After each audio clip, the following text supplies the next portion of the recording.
दूसरा कि एक हमारे एक अजीब से अभी बात चल पड़ी है कि कुछ लोग अजीब किस्म के इंटरव्यू दे रहे हैं। वो लोग ऐसे इंटरव्यू दे रहे हैं कि जिन्हें हम सुन के हैरत में पड़ जाते हैं कि जो हमारे पास नहीं बैठ सकते थे, जो हमारे उनसे मिलते थे, जो हमारे सिपाही होते थे उनसे मिलते थे, उनसे पैसे लेते थे और 2-2 घंटे थाने के बाहर बैठे रहते थे।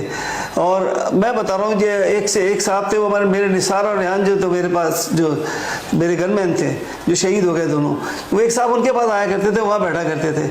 अब वो इतनी बड़ी बड़ी बातें करते हैं कि मुझ तक पहुँच गए, मुझसे बातें करी हैं। मुझ तक तो कोई पहुँचता ही नहीं था। मुझ तक या ज़ीशान तक या असलम तक पहुँचना बहुत मुश्किल बात थी। अगर हम आखिर हम लड़ रहे थे तो हम अपनी सिक्योरिटी भी तो करते, हम कहे साफ़ियों पर भरोसा कर लेते।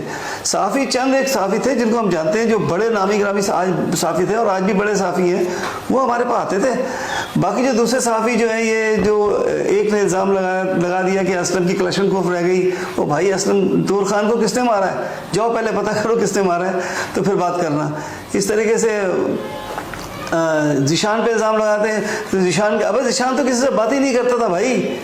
ज़ीशान तो सिर्फ हम लोगों से बात करता था और किसी से बात नहीं करता था, किसी केस के मुतालिक बात करता था।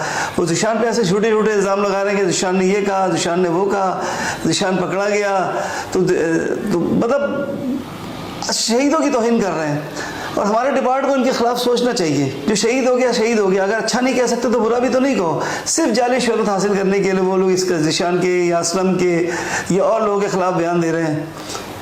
तो अब बहादुर अली के खिलाफ एक बयान दिया उन्होंने, एक साहब ने, कि मुझे कान की चूड़ियाँ जो एक घर में गए छीन ली।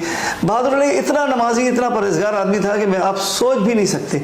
इसीलिए अल्लाह ताला ने उसे शहादत का दर्जा दिया है। बहादुर अली 5 वक्त का नमाजी था और बहादुर अली अल्लाह रसूल को बहुत ज़्यादा मानता था। और वो एक अल्लाह रसूल को मानने वाला क्या किसी कान की बाली खींचेगा? दहशत गर्दों के साथ अगर वो करता था तो दहशत गर्द थे इसलिए करता था। तो बहादुर अली के मुतालिक इतनी बुरी बातें कर दी, असलम के मुतालिक इतनी बुरी बात कर दी, ज़ीशान के मुतालिक इतनी बुरी बात करी कि ज़ीशान लड़कियों का शौकीन था, ज़ीशान वो करता था। अब भाई अगर इस किस्म में अगर इस ऑपरेशन करने वाले लड़कियों के शौकीन होते तो सारे मारे जाते। हम कोई किसी लड़की के पास नहीं मारा गया, किसी लड़की के पास मारा गया कोई तो आप मुझे बताएं। कोई भी लड़की के पास, सब धोखे से मैंने उन्हें बड़े बड़े तरीके से मारा है। तो ज़ीशान के मुतालिक ये बात कह देना कि ज़ीशान जो है वो कहता था कि मेरे सीने पे सवार हो जाता है अल्ताफ़ हुसैन। अरे ज़ीशान इतना बहादुर था कि आप सोच नहीं सकते।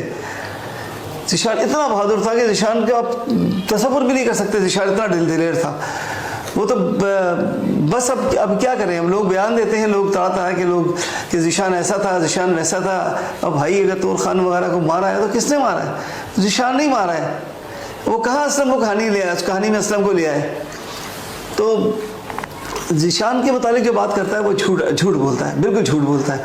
ये वो साफ़ी हैं जो कि हमारे कमरे के अंदर भी नहीं आ सकते थे, बाहर बैठे रहते थे, हमारे सिपाहियों से मिलते थे और सिपाहियों से मिल के चले आते थे। बल्कि रिक्वेस्ट करते थे, यार सरवर भाई से एक दफ़ा मुलाकात तो करा दो, ज़ीशान भाई से एक दफ़ा मुलाकात तो करा दो, असलम भाई से एक दफ़ा मुलाकात तो करा दो। ये वो सिपाही अब वो बड़े बड़े साफ़ी बन बैठे हैं। और इसी साजिश का नतीजा है कि मैं आज इंस्पेक्टर बैठा हूँ, मेरे साथ के तो SP हो गए। लेकिन चले वो तो मैंने एक सर्विस ट्रिब्यूनल में केस किया, अलग मैं लड़ रहा हूँ, वो तो नहीं बोल सकता कोर्ट में लड़ रहा हूँ मैं। लेकिन ये इस किस्म की साफ़ी जो है ऐसी हरकतें करते हैं। और इसी किस्म के साफ़ी ने जो की वजह ज़ीशान बेचारा मुर्तज़ा भुट्टो केस में मफरूर भी हुआ और उसके बाद मारा भी गया। लेकिन उससे क्या ज़ीशान की दिलेरी कम हो गई? क्या असलम की दिलेरी कम हो गई? क्या बहादुर अली की दिलेरी कम हो गई? इनके कारनामे तो दुनिया देखेगी। और ये शहीद हुए हैं, शहीद ही होता है। और ये पुलिस के लिए एग्जाम्पल बन गए। इनको देखा देखा दूसरे पुलिस वाले काम कर रहे हैं। तो अभी सहाफ़ियों का मैं क्या करूं? ये अगर बोलते हैं तो बोले जाए, लेकिन लोग सोचे कि ये हमारे क्या, कभी मेरी तो तस्वीर ही चले मेरे साथ दिखा दें 2-4, कभी कोई तस्वीर भी खिंचवा ली हो तो बड़ी बात होगी, इन्होंने खिंचवा ली हो तो।